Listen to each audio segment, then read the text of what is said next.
Et à la Révolution, on avait encore des difficultés avec le Nivernais. Un jour, les Parisiens ont découpé la France en départements. On avait été mis dans la Nièvre.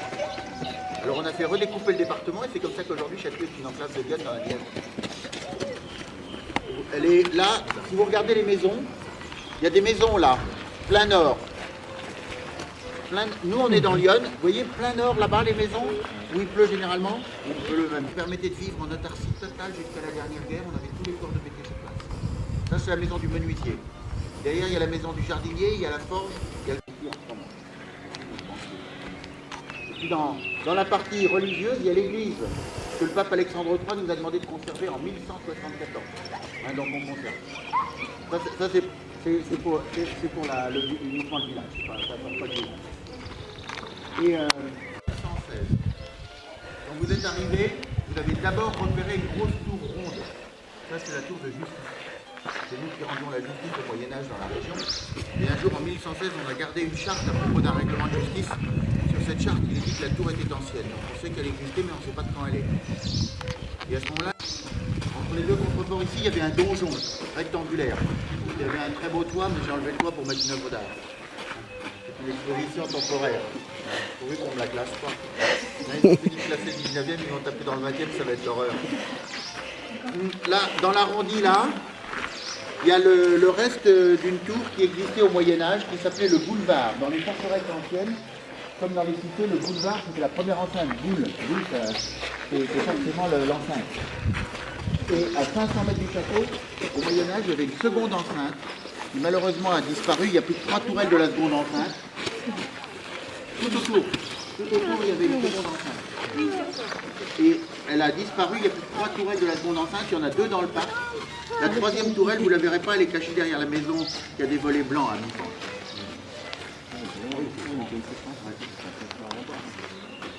Et puis, après, on a modifié le château à toutes les époques, après le Moyen-Âge. En 1240, à l'époque de Saint-Louis, on a fait cette aile pour mettre une salle des gardes. Oui, au rez-de-chaussée, là. Et puis au premier étage, on avait un petit appartement parce qu'il fallait bien loger quelque part avec les soldats, c'était pas terrible. Alors finalement, en 1414, en pleine guerre de 100 ans, à l'époque de Jeanne d'Arc, juste avant Jeanne d'Arc, le maréchal de Jacques a décidé de créer un château moderne pour loger sa famille, pour plus être avec les soldats. Il a commencé par la tour octogonale, dans laquelle il y a un énorme escalier qui dessert les deux parties du château.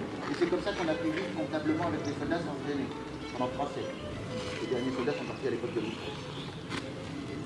À l'intérieur, vous allez être surpris parce que ce n'est pas du tout un château médiéval, c'est un château de toutes les époques. On a eu de l'argent jusqu'à une époque récente, et donc on modifiait les intérieurs, et chaque fois qu'on change de pièce dans ce château, on change de siècle. Et cette tour, quand on est revenu d'exil, elle a brûlé. Alors il a fallu qu'on la reconstruise, et pour ça on a fait appel à un architecte d'Avalon, qui s'appelait Nicolas Carescu, qui était un précurseur de Viollet-le-Duc, et il nous a fait cette monstruosité.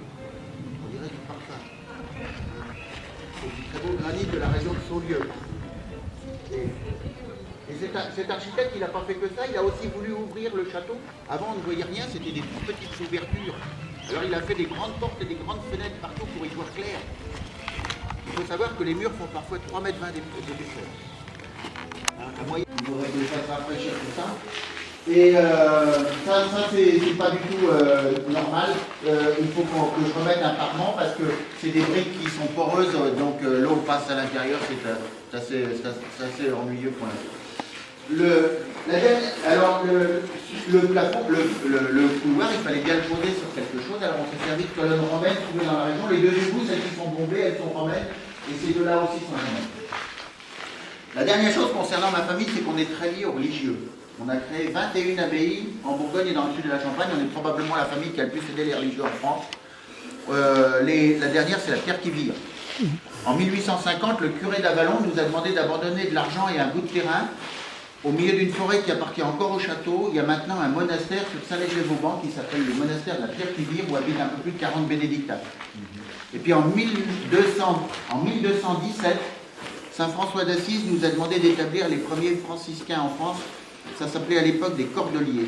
Et Saint François faisait une fixation sur Vézelay. Et Saint Bernard avait prêché quelques années avant une croisade sur le terrain qui nous appartenait, donc il nous revenait l'honneur de créer le premier emplacement des franciscains en France. Ça s'appelle le prieuré de la Cordelle. C'est juste au pied de la basilique de Vézelay. C'est toujours la propriété du château. C'est là qu'habitent 3 franciscains qui prient pour moi toute la journée. C'est comme ça que j'ai encore le château. Rigolez pas, ça marche. Et les fêtes à nous, la brique, oui. Ça paraît pas cohérent. Ça, bah, c'est très début 17e. Ça n'a pas été touché depuis le début 17e. Entre la Vasque qui est là-bas et ici, il s'est passé un fait important en 1968. C'est là que Jacques Brel a embrassé les fesses de Bernard Blier dans un film qui s'appelait Mon oncle Benjamin. Mon oncle Benjamin. Vous vous rappelez? Ouais. Alors ça m'a donné le goût du cinéma. À l'époque, mon père était banquier du cinéma, donc j'ai pas eu mal à rentrer dans la technique cinématographique. Moi, je ne voulais pas être banquier, je ne voulais pas être producteur, je ne voulais même pas être acteur, je voulais être technicien. Ouais. J'ai fait 35 films dans ma vie. 34 fois les metteurs en scène m'ont demandé de passer devant la caméra, 33 fois on m'a coupé au montage. Alors, je pense que je n'ai pas fait bon. La seule fois où on m'a gardé, c'était Mel Brooks, à Los Angeles, à Hollywood, qui m'a demandé, on tournait une séquence dans un hôpital psychiatrique, il fallait un dingue, hein, qui se promenait et qui dansait comme un fou, alors là, ça marchait. Parce que je n'avais pas fait pour le cinéma. Alors, j'ai fait tous les films des Charlots, comme technicien, comme assistant metteur en scène, régisseur, monteur, etc. J'ai fait tous les films des Charlots, après j'ai fait beaucoup de films de Pierre Richard, de Belmondo, du Splendide, comme Viens chez moi, j'habite chez une copine, Papy fait de la résistance, que des films intelligents.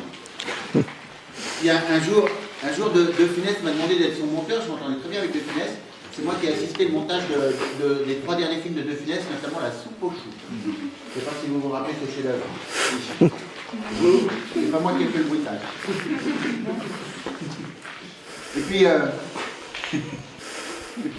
un jour, je me suis retrouvé sur un film avec Simone Signoret. Il y a mon copain Jean-Pierre Mariel qui habite juste à côté d'ici, qui m'avait mis sur le coup d'un film avec Simone Signoret, un film qui s'appelait Madame le Juge. Et elle m'a détesté dès le premier jour parce que j'avais une particule. Alors ça a été l'horreur pendant 7 semaines et à la fin j'ai décidé d'arrêter le cinéma tellement ça avait été pénible. Alors je suis parti aux États-Unis et mon père m'a téléphoné en me disant t'es complètement idiot d'arrêter le cinéma. Je connais le patron de la 20th Century Fox, va donc frapper à la porte. J'ai recommencé une carrière à Hollywood pendant 7 ans et j'ai fait tous les grands films américains. Et puis un jour mon oncle m'a rappelé parce qu'il fallait gérer le château, il devenait aveugle, il ne pouvait plus signer les papiers, alors je suis rentré et de corps, et puis après la salle à manger, j'ai encore des calèches. Il y a encore 2 calèches et un tonneau pour l'hiver. Et au-dessus habitaient les palefreniers. Et je vais transformer ça en